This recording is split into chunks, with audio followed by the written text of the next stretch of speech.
चल शुरू करते हैं फिर। गुड मॉर्निंग, सुप्रभात, जय हिंद, वंदे मातरम। स्वागत है सबका सत्यकेतु ऑनलाइन लाइव क्लासेज के प्लेटफॉर्म पे। आज टेस्ट संख्या 45 ऐप का जो है उसको हम सॉल्व कर रहे हैं। पहला प्रश्न लेते हैं।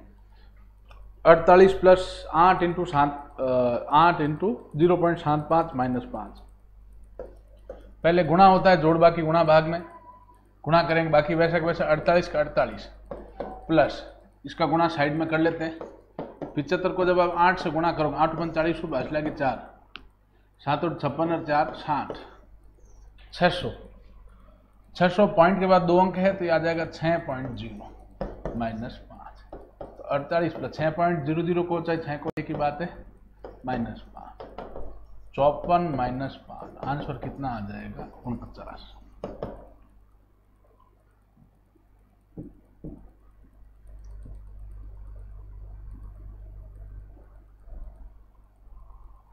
ये भिन्नों की जोड़ है, जोड़ बाकी मिश्र भिन्नों साधारण भिन्न बदल के हरों का लसब लेके करना है।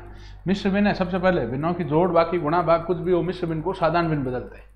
4 × 5 20 और 2 22 बटे 5 प्लस 7 × 28 29 बटे 4 प्लस 6 × 18 और 1 19 बटा 3।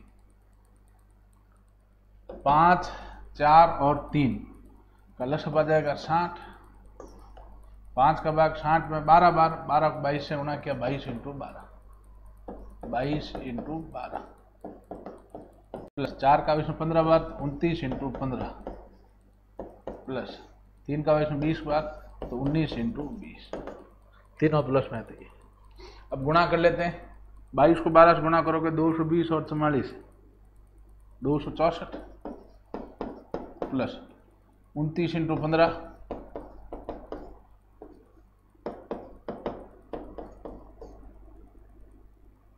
435 प्लस 38 380 बटे कितना है 60। अब हमने इन तीनों को जोड़ दिया, ठीक है। तो क्या हो जाएगा 0 और 5 5 5 4 9, 8 और 3 11 11 और 6 17 और 7 तो लगी 1 3 1 4 4 4 8 8 और 2 10 1079 बटा 60। 6 का भाग गया इसमें एक बार, पीछे रहा 47 47 उतारा। 6 का भाग गया इसमें 8 × 42 8 × 48 7 × 42 7 × 42। तो इसमें से 420 घटाया 479 में 17 सही 59 बटा 60, ठीक है। ये आपका आंसर। चलिए अब नेक्स्ट सवाल की ओर बढ़ते हैं। इकाई अंक ज्ञात करना अलग लेकिन आसान और अच्छा प्रश्न है।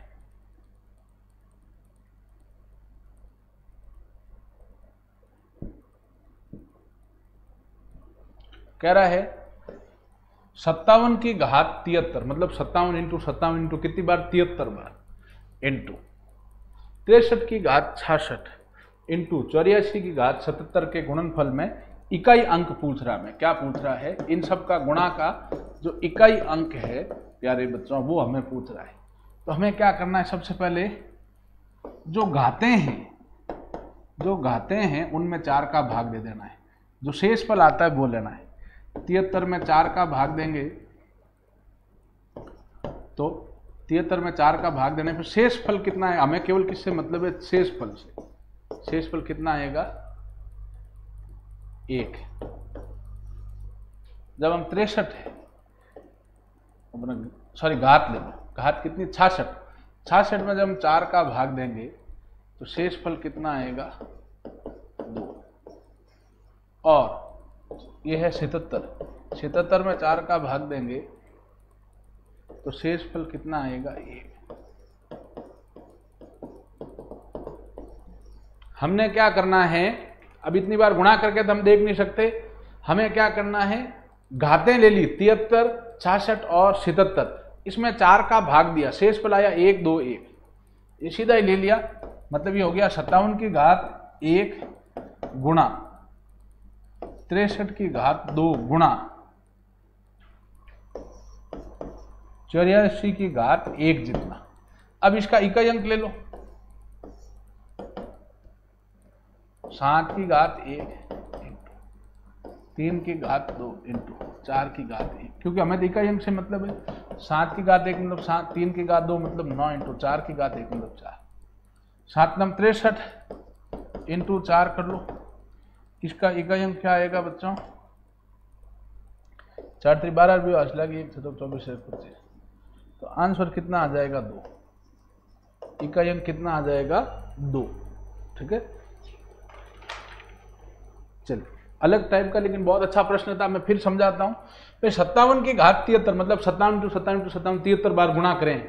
63 की घात 66 63 इंटू 63 इंटू 63 66 बार गुणा करें इंटू 84 की घात 77 84 को 77 बार गुणा करें, तो इनके गुणनफल में इकाई अंक क्या होगा? तो हम क्या करेंगे, जो घातें हैं 77 66 और 73 66 और 77, इसमें 4 का भाग देंगे। फिक्स है ये ट्रिक, याद रखें, 4 का भाग दें। शेषफल कितना आया? इसमें 1, इसमें शेषफल 2, इसमें शेषफल आया 1। ये क्या करेंगे, इन संख्याओं पे लगा देते हैं। हमें केवल इकाई अंक से मतलब, उसमें से भी क्या करें, ये इकाई अंक ले लें, पिछला अंक उन्हीं पे लगा लें। तो 7 की घात 1 3 की घात 2 4 की घात 1, 7 की घात 1 3 3 9 इंटू 4 की घात 1 4 गुणा किया 252, तो इकाई अंक 2।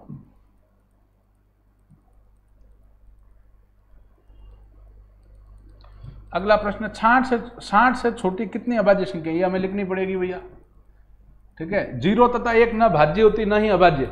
सबसे छोटी अभाज्य संख्या 2, फिर 3, फिर 5, फिर 7, 9 नहीं होती, फिर 11, फिर 13, फिर 17, फिर 19, 21 नहीं होगी, 3 और 7 का भाग जाएगा, 22 नहीं होगी, 23, 24 नहीं होगी, 25 नहीं होगी, 26 नहीं होगी, 27 नहीं होगी, 28 नहीं होगी, 29, 30 नहीं होगी, 31, 32 नहीं होगी, 33 नहीं होगी, 34 भी नहीं होगी, 35 नहीं होगी, 36 नहीं होगी, और 37, 38 नहीं, 39 नहीं, 40 नहीं, 41, फिर 42 नहीं होगी, 43, फिर 44 नहीं होगी, 45 नहीं होगी, 46 नहीं होगी, 47, फिर 48 नहीं होगी, 49 नहीं होगी, 7 49, 50 नहीं होगी, 51 70 51, 17 का 3 का भाग जाता है, 51 नहीं होगी, 52 नहीं होगी, 53, फिर 54 नहीं होगी, 55 नहीं होगी, 56 नहीं होगी, अभाज्य संख्या 57 नहीं होगी, 58 नहीं होगी, 59। कितनी है काउंट कर लो, 1 2 3 4 5 6 7 8 9 10 11 12 13 14 15 16 17। कितनी अभाज्य संख्या है भैया? 2 से 60 तक 17। वेरी गुड, कुछ बच्चों ने पहले ही आंसर दे दिया, बहुत बढ़िया।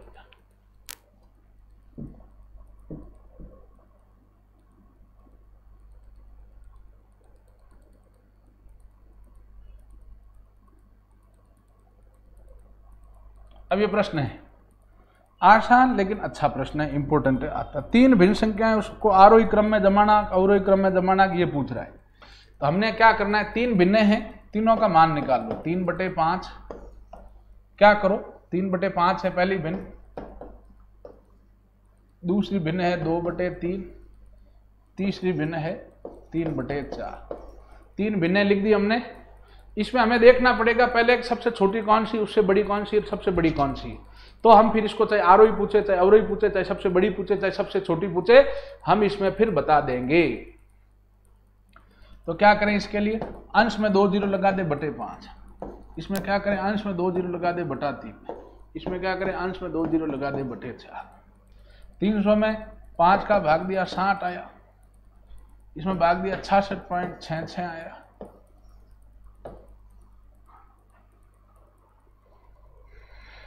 इसमें भाग दिया 75 आया।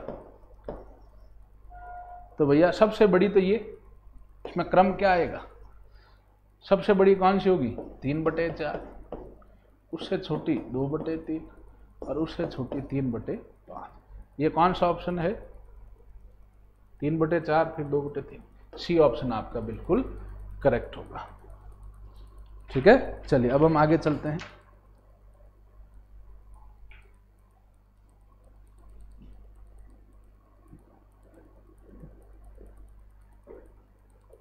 अगला प्रश्न वर्ग संख्या का है। 300 को किस छोटी छोटी संख्या से गुणा करें, 300 को किस छोटी छोटी संख्या से गुणा करें कि वह पूर्ण वर्ग बन जाए। ये सीधा दिख रहा है, 303 से गुणा करें तो 900 आ रहा है। 900 किसकी वर्ग संख्या है? 30 की, लेकिन हम इसको कर लेते हैं। अब आज गुणनखंड किया, वर्गमूल में कितने का जोड़ा बनता है? 2 का, घनमूल में 3 का। 3 से हम 2 का भाग दिया 150, 2 का भाग दिया 75, 3 का भाग दिया 25, 5 का भाग दिया 5, 5 का भाग दिया 1। ठीक है, अब आप देखें समान अंक का कितने का जोड़ा बनना चाहिए? 2 का, 5 5 का बन गया, 2 का बन गया। 3 एक बार छूटा हुआ है, एक बार 3 से गुणा करना पड़ेगा, तभी तो वर्गमूल में सभी संख्या पूर्ण अपना जोड़े में होनी चाहिए। तो 3 एक बार है, बाकी 2 बार, 5 2 बार, 3 एक बार गुणा करना पड़ेगा। तो किससे गुणा करने पर पूर्ण वर्ग बनेगा? 3 से गुणा करने पर। यह आपका आंसर। चलिए नेक्स्ट सवाल है, अलग टाइप का प्रश्न, अच्छा प्रश्न है। 5 की घात 1/4 है। ये 5 मैं काट लेता हूं, 5 की घात है, ये स्पष्ट दिखे आपको ताकि। तो 5 की घात 1/4, 1 में 4 का भाग दोगे तो 0.25 इंटू 125 की घात है 0.25। अब 5 की घात 0.25 है इंटू 125 को क्या लिख सकते हैं? 5 की घात 3। 125 किसकी घन संख्या? 5 की घात 3 की घात 0.25। ये हो गया 5 की घात 0.25 इंटू कोष्टक लग के घात के ऊपर घात है, आधा और वही 5 आएगा, घातें गुणा हो जाएगी। 3 को 0.25 से गुणा करोगे 0.75, आधा और वही 5 गुणा में तो घातें जुड़ जाएगी। 0.25 प्लस 0.75, 5 की घात 1.0 या 5 की घात 1, मतलब उत्तर कितना आ गया? 5। बहुत अच्छा प्रश्न है, इसको जरूर करेंगे। सवालों को घर पे हल कीजिएगा, है ना, केवल क्लास में हमें देखना नहीं है। अब 3 महिलाएं हैं, ये लसब मसब का सवाल है। एक ट्रैक का चक्कर लगाती है, मानिनी, मोहिनी और मानवी वर्ताकार स्टेडियम के चारों ओर जॉगिंग करती, और उनका जो परिक्रमा क्रमशः कितने सेकंड पूरा करती? 56, 48 और 42 सेकंड पूरा करती। कितने सेकंड के बाद आरंभिक स्थान पर एक साथ होगी? तो याद रखें, समय जिसमें दे रखा उसमें लसब निकालते हैं। तो संक्षिप्त विधि से लसब निकालने के लिए 56, 48 और 42 तीनों को कॉमा लगे एक साथ लिख दिया। 2 का भाग दिया 28, 2 का भाग दिया 24, 2 का भाग दिया 21, 2 का भाग दिया 14, 12, 2 का भाग 21 नहीं गया वैसे, 2 का भाग 7, 6, 21 नहीं गया वैसे, 2 का भाग 7, 3, 21, 3 का भाग दिया 7, 1, 7, फिर 7 का दिया 1, 1, 1। लसब कितना आ जाएगा? 2 इंटू 2 इंटू 2 इंटू 3 इंटू 7, 4 चौक 16, 16 48, 48 इंटू 7, 7 और 56 होगा, असला की 5, 7 चौक 28 और 5 33, 336 सेकंड बाद। पुनः कितने समय बाद मिलेंगे? 336 सेकंड के बाद में। चलिए अब नेक्स्ट सवाल की ओर बढ़ते हैं भैया।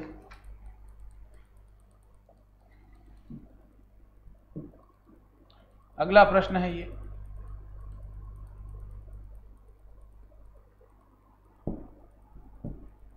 देखो इतने बड़े सवालों में हमेशा ध्यान रखना, कोई न कोई ट्रिक, कोई न कोई तरीका लगता है। कोई पूरी जोड़ बाकी हालांकि हम कर सकते हैं, लेकिन वो बहुत बड़ा होता है, इतना करने की जरूरत नहीं। ये 99 की घात 99 से 1/7, ये 99 से 2/7, ये 3/7, 4/7, 5/6, 99 सब में आ रहा है, कॉमन ले लिया 1/7। ठीक है, तो ये कुल मिला के कितना हो रहा है? 99 अगर सब में कॉमन लें, ठीक है ना, तो क्या हो जाएगा? 99 प्लस, ये एक प्रकार से कर सकते हैं 1/7 plus 2/7 plus 3/7 plus 4/7 plus 5/7 plus 6/7। ठीक है,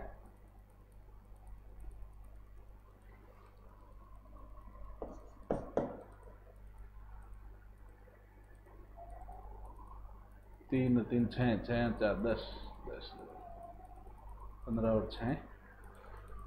तो इसमें ध्यान दें, 99 की घात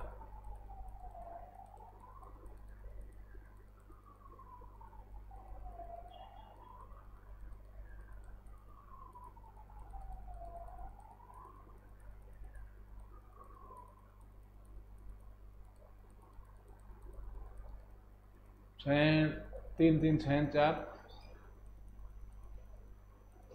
10 10 और 21। हाँ ध्यान दें इसमें, देखो इसको ऐसे समझें, हमें इसको पूरी जोड़ बाकी करेंगे, कर सकते हैं लसअप लेके, लेकिन इतना बड़ा ज्यादा समय लगता है इसमें। भाई 99 कितनी बार है, 1 2 3 4 5 6, तो 99 इंटू 6 कर दिया, प्लस ये भिन्न संख्याएं कितनी, 1/2 plus 2/3 plus 3/7 plus 4/7 plus 5/7 plus 6/7।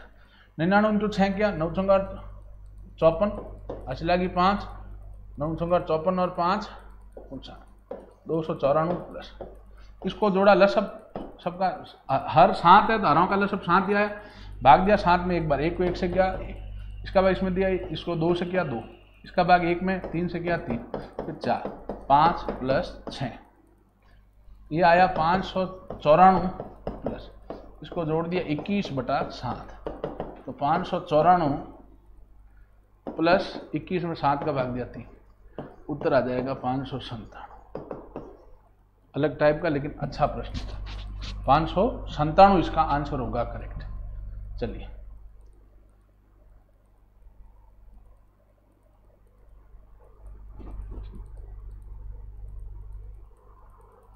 प्रश्न में कह रहा है, किसी कॉलेज में लड़के और लड़कियों का अनुपात है 3:2।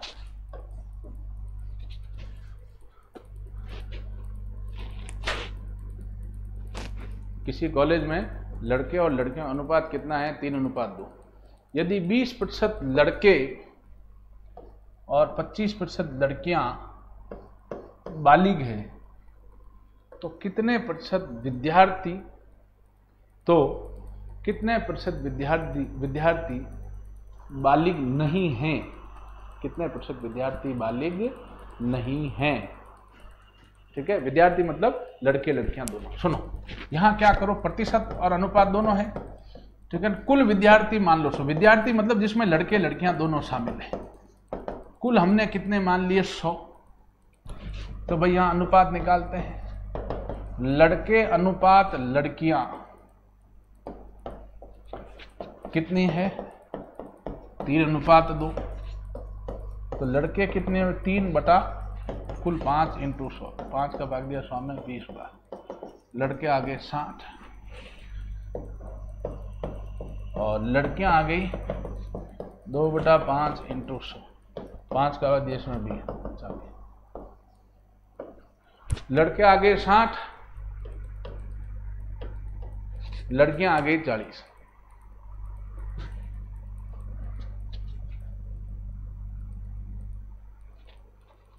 ठीक है, लड़के 60 और लड़कियां 40। अब कह रहा 20% लड़के बालिग है, तो बालिग लड़के कितने हुए, सुनना, बालिग लड़के 20% है कुल का, तो लड़के है कितने, 60, 60 का 20% ले लो, 0 0 0 0, 12 लड़के बालिग, और बालिग लड़कियां कितनी है, कितना परसेंट कह रहा, 25%। है कितनी लड़कियां, 40, 40 का 25% मतलब कितना आ गया, 1, 25 से 55 का 100, 4 का भाग दिया 10 लड़कियां। तो टोटल बालिग कितने हो गए, 12 तो लड़के बालिग हैं, 10 लड़कियां बालिग है। तो कुल नाबालिग पूछ रहा है, जो बालिग नहीं है, तो कुल नाबालिग कितने होंगे, नाबालिग टोटल 100 है, इसमें से बालिग घटा देंगे, लड़के बालिग तो है 12, वो घटा दिया, लड़कियां बालिग है 10, वो घटा दी, तो 100 माइनस 22। तो नाबालिग जो बालिग नहीं है वो कितने हैं, 78। बिल्कुल आसान सवाल लेकिन अच्छा प्रश्न है।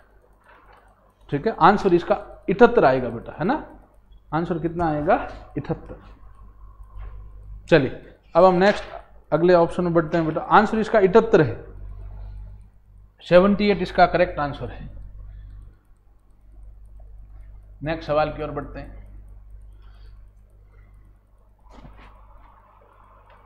ये तो बिल्कुल आसान प्रश्न है। प्रथम 4 संख्या अंतिम 4 संख्याएं दे दी, 4 4 8 संख्याएं दे दी। भाई सप्ताह के प्रथम 4 दिन मतलब सोम मंगल बुध गुरु, और अंतिम 4 दिन मतलब गुरु शुक्र शनि रवि, तो गुरुवार 2 बार आ गया। भाई सप्ताह में 7 दिन होते हैं, 7 दिन का तापमान भी दे दिया। तो प्रथम 4 और अंतिम 4 में देखो, बाकी सोम मंगल बुध 1 बार आया है और शुक्र शनि रवि 1 बार, गुरुवार कितना आया, 2 बार। ठीक है। गुरुवार कितनी बार आ गया? 2 बार। प्रथम 4 में देखें सोम मंगल बुध गुरु, और अंतिम 4 में गुरु शुक्र शनि रवि, तो गुरुवार दोनों में आया, इसीलिए 4 और 4 कितने दिन हो गए? 8 दिन। 7 ही होते, फिर 8 कैसे हुए? क्योंकि गुरुवार 2 बार आया। उसमें से अगर 7 दिन का तापमान घटाएंगे तो बाकी सभी एक एक दिन के तापमान है वो घट जाएंगे, और गुरुवार का जो तापमान 2 बार है उसमें से 1 बार घट के 1 बार का तापमान आ जाएगा। प्रथम 4 दिन में सीधा ही लिख देता हूं, सोम प्लस मंगल प्लस बुध प्लस गुरु का औसत तापमान, कुल तापमान कितना आ जाएगा? औसत 37 × 4, 7 चौक 28, 8 लगी 2, 7 4 12 और 2 14, 148 डिग्री सेल्सियस। ये समीकरण 1 हो गया। अंतिम 4 गुरु प्लस शुक्र प्लस शनि प्लस रवि का औसत तापमान 41 × 4, 4 4 चौक 16, ये समीकरण 2। अब कह रहा है पूरे सप्ताह का औसत तापमान, तो सप्ताह का कुल तापमान कितना है? 39, औसत 39, कुल कितना? 39 × 4, 9 चौक 36 छको, ये समीकरण 3, 3 4 3 12 और 3 सॉरी 8 सप्ताह मतलब 7 दिन से गुणा करें, 7 9 63 असला की 6 7 21 243, ठीक है। अब इनको गुणा कर लेते हैं, सॉरी गुरुवार का तापमान निकाल लो, अंतर कर लेंगे। तो गुरुवार का तापमान क्या होगा कि भाई समीकरण 1 प्लस समीकरण 2, प्रथम 4 और अंतिम 4 का तापमान माइनस समीकरण 3 7वां दिन का तापमान, अच्छा 273 आएगा। सॉरी गुणा आप देखो, थोड़ा ध्यान दें, गुणा है ना, कई बार गलतियां हो जाती है। 7 9 63 हो, असला की 6 21 8 273। अब 1 + 2 - 3 कर लो, तो 148 + 164 - 273। अब इन दोनों को जोड़ेंगे तो हो जाएगा 8 4 12 असला की 1 10 11 1 312 - 273, तो हो जाएगा 27 39 डिग्री सेल्सियस। एक बार फिर देख लें, इसमें शायद गड़बड़ है कैलकुलेशन में। 39 सही आ रहा है, ठीक है, तो आंसर में वहां गड़बड़ है, ठीक है, ठीक, तो आंसर इसमें है 39।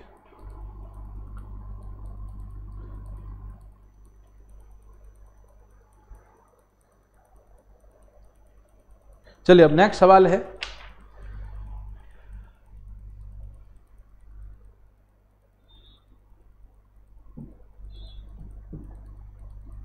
अगला प्रश्न आसान सा प्रश्न है लेकिन अलग टाइप का। अच्छा, एक महिला के पर्स में 25 पैसे और 50 पैसे के सिक्के, 25 पैसे और 50 पैसे के सिक्के, 25 पैसे के हैं और 50 पैसे के सिक्के हैं। इसके पास कुल 120 सिक्के हैं टोटल, और कुल राशि कितने रुपए बन रही है? 50 रुपए। तो उसके पास प्रत्येक प्रकार के सिक्कों की संख्या क्या है? तो सुनिए, टोटल सिक्के 120 है, तो सुनिए 25 पैसे के सिक्के मान लो x, तो 50 पैसों के सिक्के कितने होंगे? कि टोटल सिक्के 120 है, 25 पैसे के x हैं, तो 50 पैसे के सिक्के कितने होंगे? 120 - x। ये ध्यान दें आप भैया, 25 पैसे के सिक्कों की संख्या मान ली x, तो 50 पैसे के सिक्कों की संख्या कितनी होगी? 120 - x। अब इससे पैसा कितना बनेगा? 25 पैसे वालों से 25 × सिक्कों की संख्या x प्लस 50 पैसे वालों से कितना बनेगा? 50 × सिक्कों की संख्या 120 - x बराबर रुपए 50 है। इसको पैसे में लेना पड़ेगा, 50 × 100, क्योंकि इधर पैसे में है तो इधर भी पैसे में लेना पड़ेगा। एक सवाल में एक इकाई में ले सकते हैं, तो ये हो गया 25 × x 25x प्लस 25 × 120 12 × 60 फिर 6000 - 50x बराबर 5000। अब 25x प्लस कर 50x माइनस कर 25x प्लस 6000 बराबर 5000।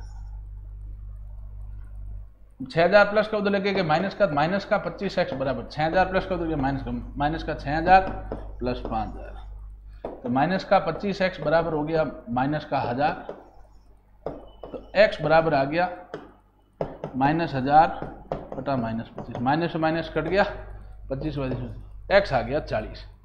तो भैया x किसको माना था? 25 पैसे वाले सिक्के तो हो गए आपके बेटा 40, और जो 50 पैसे हैं उसके सिक्के कितने हो गए? 120 माइनस x, मतलब ये कितने हो जाएंगे? 40 घटाओगे 120 में से तो 80। 25 पैसे वालों के तो 40 और 50 पैसे वालों के 80।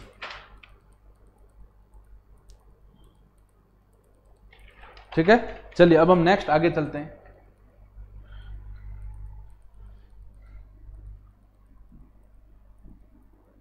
अगला प्रश्न है समय कार्य का।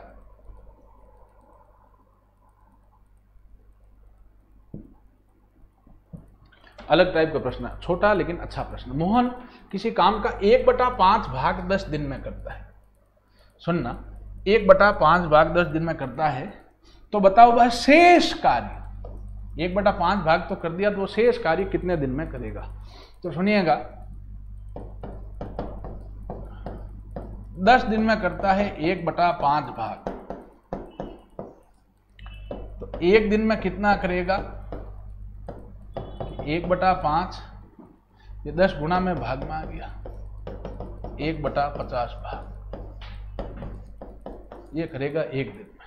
ठीक है, 10 दिन का काम कितना? 1/5 है, तो 1 दिन का काम कितना होगा कि 10 गुना में भाग में आ गया 1/50 भाग। ये 1 दिन का काम है भैया, इसका 1 दिन का काम ये है। अब कह रहा है शेष काम को, शेष काम है कितना पहले तो वो देखते हैं। शेष कार्य है कितना? कुल कार्य को हमेशा 1 माना जाता है, याद रखें, कुल कार्य को कितना मानते हैं? 1। इसमें से 1/5 घटाएंगे, ये आएगा 1/1 माइनस 1/5, इसको हल करोगे तो 4/5। आप सीधा भी निकाल सकते हैं, भिन्नों की बाकी आती है, नहीं सीधा निकाल सकते हैं कि 1/5 मतलब 5 में से 1 दिन का काम हुआ, पीछे कितने दिन का काम बचा? 4 दिन का, तो 4/5 भाग शेष। तो शेष कार्य 4/5 को करने में समय बराबर क्या आ जाएगा? शेष कार्य कितना है? 4/5, उसमें 1 दिन का कार्य कितना उसका भाग देते हैं। शेष कार्य जो कार्य पड़ा है उसमें 1 दिन के कार्य का भाग देते हैं। तो भाग क्या होता है? भिन्नों का भाग, पहली भिन्न वैसी वैसी भाग की जगह चिन्ह गुणा का दूसरी भिन्न उलट जाती, 50/1, 5 से 50 काटा 10, शेष कार्य कितने दिन में करेगा? वो 40 दिन में। आपका आंसर, बहुत अच्छा सवाल था, 40 दिन आपका आंसर। चलिए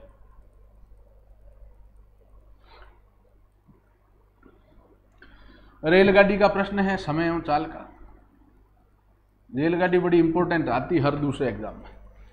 कह रहा 300 मीटर लंबी रेलगाड़ी, विपरीत दिशा से एक व्यक्ति की कोई लंबाई होती नहीं ट्रैक के साथ, जिसकी चाल है 8 किलोमीटर प्रति घंटा को 20 सेकंड में पार करती है, तो बताओ ट्रेन की चाल क्या है? सुनिएगा, जो चीज पूछी जाती है उसको x मानते हैं। ट्रेन की चाल मान ली हमने x किलोमीटर प्रति घंटा। दूरी क्या होगी? व्यक्ति की लंबाई तो होती नहीं है, तो दूरी बराबर केवल क्या होगी? ट्रेन की लंबाई, वो बराबर कितने मीटर है? 300 मीटर। दूरी अपने कितनी है? 300 मीटर। अच्छा, अब बात करते हैं सापेक्ष चाल की। सापेक्ष चाल कितनी होगी? ये विपरीत दिशा में कह रहा है, ट्रेन के सामने व्यक्ति जा रहा है विपरीत दिशा में, तो ट्रेन की चाल ज्ञात करनी, उसको क्या माना? x। विपरीत दिशा में चालें होती जुड़ती, और व्यक्ति की चाल है 8, तो हो गया x + 8 किलोमीटर प्रति घंटा। इसी को अगर मीटर प्रति सेकंड बदलना है तो x + 8 को हम किससे गुणा करेंगे? 5/18 से। तो ये किस में बदल गया? मीटर प्रति सेकंड में। तो सापेक्ष चाल क्या होगी कि चाल है x + 8 इंटू, अगर ये किलोमीटर प्रति घंटे, इसको मीटर प्रति सेकंड बदलना है, किससे गुणा करेंगे? 5/18, ये मीटर प्रति सेकंड में आ गया। अच्छा, समय हमें इसी प्रश्न में दे रखा है, कितने सेकंड पार करती? 20 सेकंड, ये दिया हुआ 20 सेकंड। आप एक सूत्र हम जब भी जानते हैं, दूरी बराबर क्या होता है? चाल इंटू समय। दूरी कितनी प्यारे बच्चों? 300 बराबर चाल है x + 8 इंटू 5/18 इंटू समय है 20। ले जाओ सबको उधर, 300 इंटू 18 बटा 5 इंटू 20 बराबर यहाँ रहेगा x प्लस 8। 0 से 0 गया, 5 दूनी 10, 10 का भाग 30 में दिया 3, 18 या 54 बराबर x प्लस 8, 8 प्लस का उधर गया माइनस का, 54 माइनस 8 बराबर x आ जाएगा 46 किलोमीटर प्रति घंटा बराबर क्या आ जाएगा आपके x। ठीक है,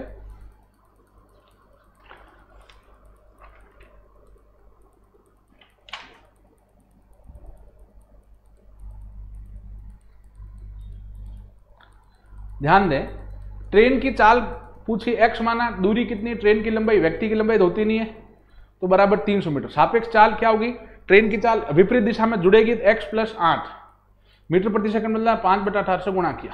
दूरी, समय कितना दे रखा, 20 सेकंड, दूरी क्या होता है 40 में, दूरी है 300, चाल है x प्लस 8 इंटू 5/18 इंटू समय 20। इन सबको उधर लेके गए, 18 भाग में गुणा में चला गया 300 के, और 5 और 20 है गुणा वो भाग में आ गया, 18 या 54 बराबर x प्लस 8, 8 प्लस का उधर गया माइनस का, 54 में से 8 घटाए 46। ठीक है ना, ये कितना आया 46 किलोमीटर प्रति घंटे।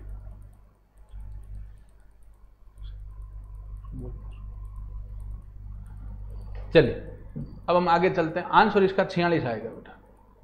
ठीक है, चलिए अब नेक्स्ट आगे बढ़ते हैं।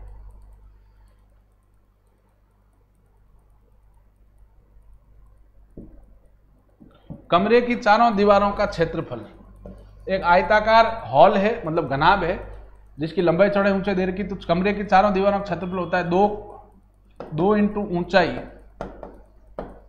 कोष्ठक लंबाई प्लस चौड़ाई।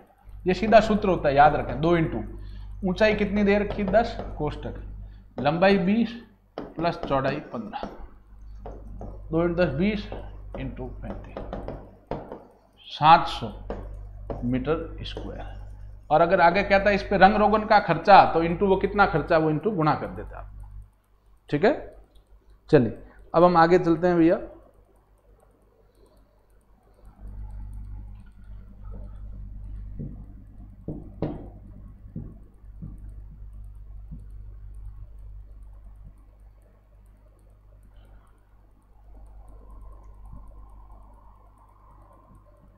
देखें, यहां देखें, संख्या देख ले पहले, 1 से 4 हुआ 3 जुड़ा, 4 से 5 अपना 4 से 9 हुआ 5 जुड़ा, फिर 9 से 16 हुआ 7 जुड़ा। तो अब आगे कितना जुड़ेगा, संख्या तो हमें पता है, आगे 9 जुड़ेगा, 16 में 9 जुड़ेगा तो संख्या कितनी आ जाएगी 25, ये हमें समझ में आ गया। अब सी मतलब 3 होता है, सी मतलब कितना होता है 3, एल मतलब 12, एफ मतलब 6, ओ मतलब 15, आई मतलब 9, आर मतलब 18, एल मतलब 12, यू मतलब 21। यहां कितना जुड़ रहा है भैया, 3 से 6 में 3 जुड़ा, फिर 6 से 3 9 3 जुड़ा, 9 से 12 3 जुड़ा। तो अब 12 में 3 जुड़ेगा तो कितना आएगा 15, 15 मतलब क्या ले लेंगे हम लोग ओ, और इधर हम देखें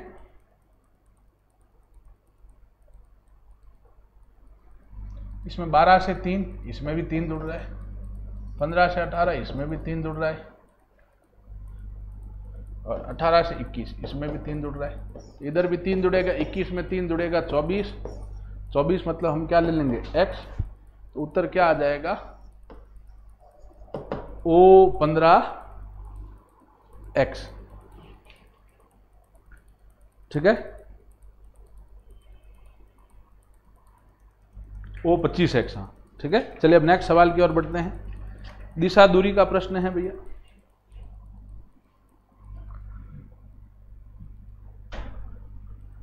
अगला प्रश्न है,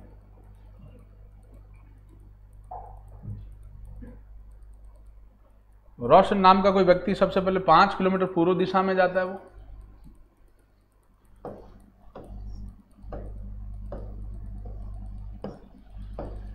उत्तर, दक्षिण, पूर्व, पश्चिम।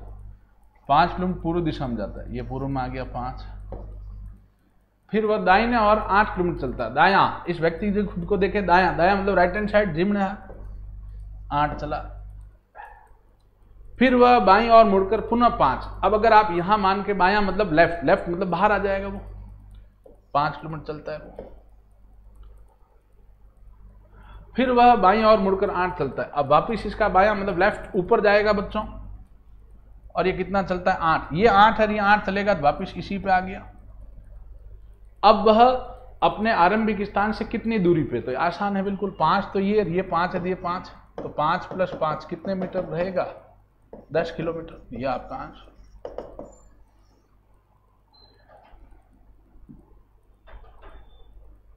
चलिए नेक्स्ट सवाल की ओर बढ़ते हैं।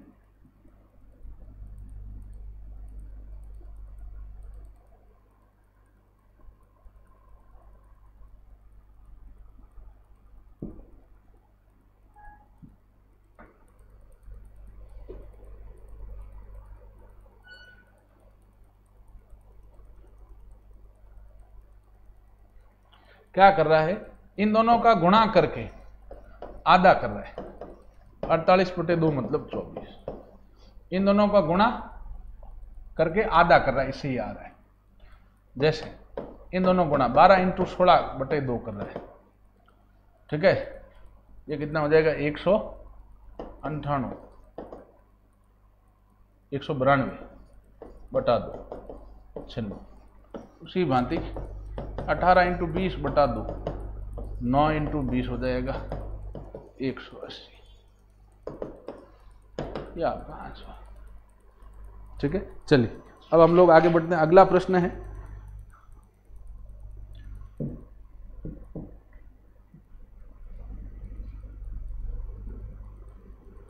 प्रश्न आकृति के जैसी की जैसी जो आकृति उसको छांटना। तो बिल्कुल आसान प्रश्न है, वो जो आकृति है वो आपको छांटनी है। ये तो है नहीं, इसमें तीर बाहर की ओर है, हाँ, और ये भी है नहीं क्योंकि यहां ये दिया हुआ है, तो डी ऑप्शन है। सी है नहीं क्यों बॉक्स इधर दिया हुआ है, तो डी ऑप्शन आपका करेक्ट है। चलिए अब अगला प्रश्न है, दर्पण प्रतिबिंब पूछ रहा है। यहां अगर कांच लगा है एक्स वाई की जगह तो प्रतिबिंब कैसा बनेगा। दर्पण प्रतिबिंब, यहां कांच है तो कैसा बनेगा, ध्यान दें, ये ऐसे घूम के आएगा। आप कल्पना करें, ये पेज है, इसको उठा के ऐसे, ठीक है ना, इस तरीके से लाओ। जो नजदीक है वो नजदीक रहेगा, जैसे जो दूर है वो दूर रहेगा। और इसको पलट के ऐसे लाओ, रेखा यहाँ आएगी। इसको पलट के ऐसे लाओ, रेखा यहाँ, ये वृत्त यहाँ और ये तीर यहाँ। ये कौन से ऑप्शन में है, सी ऑप्शन में। आंसर आपका क्या हो जाएगा, सी, ठीक है। चलिए आज की क्लास में इतना ही। इन सवालों को दोबारा हल करें, सूत्रों को रटें। धन्यवाद।